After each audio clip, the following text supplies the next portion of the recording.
What's amazing is how he turned this void in my life into something positive. God has used all that to help me be a better father.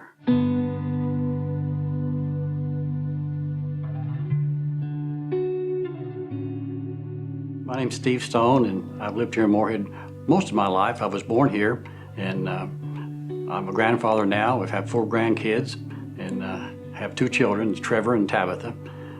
And I work here in the community. I work for the Utility Plant Board as a drinking water treatment plant operator.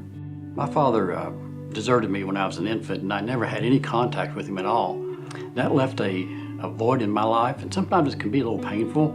I think maybe sometimes there's a little misconception too, that after you get saved that, hey, everything's okay and everything's all right, there's no problems, but can be old hurts, and this is one where, like, if you've been deserted as a child, that's something you're still gonna have to deal with.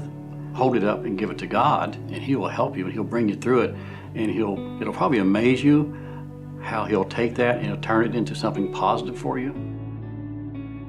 The Lord saved me just before Tabitha was born. I remember at that time I just felt Him instill within me a determination that my children would not know that fatherless void in their lives, that I'd always be there for them. And I'm still there for them today. And I think as a father, one of the most important things you can do is be involved with your children.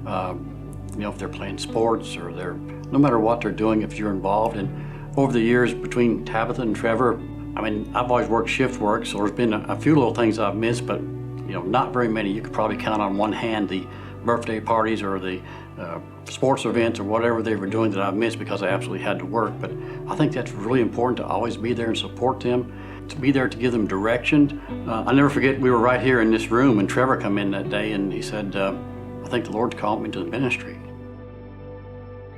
Even if you're not the biological father of the child, your stepdad, even grandfathers, I know families adopt, but it just takes someone with the courage to step in there and fill that void in that child's life, and it always brings a smile to me when I see that happening.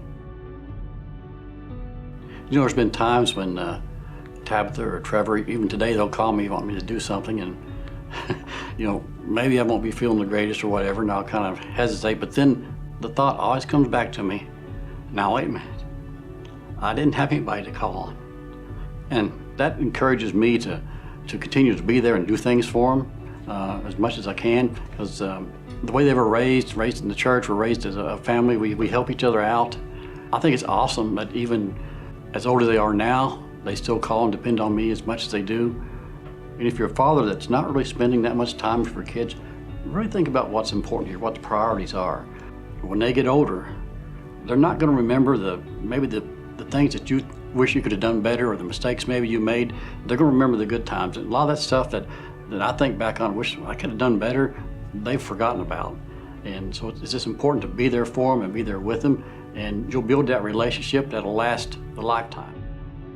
Our grandson Roman had brain surgery to remove a mass from his brain, and he's doing really well, and Debbie's been keeping him some during the day. And I came home from work one night.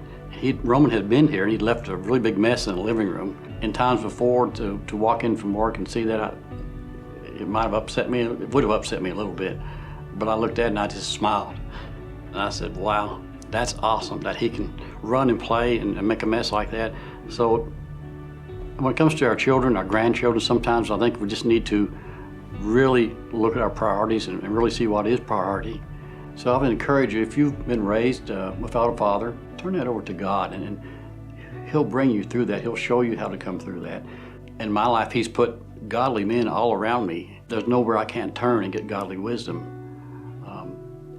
I would encourage you to do that, allow God to fill that void in your life. So it's something I don't know that you can ever really get over when that happens.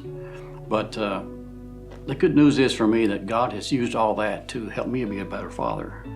And that far outweighs any of the pain or discomfort I've had.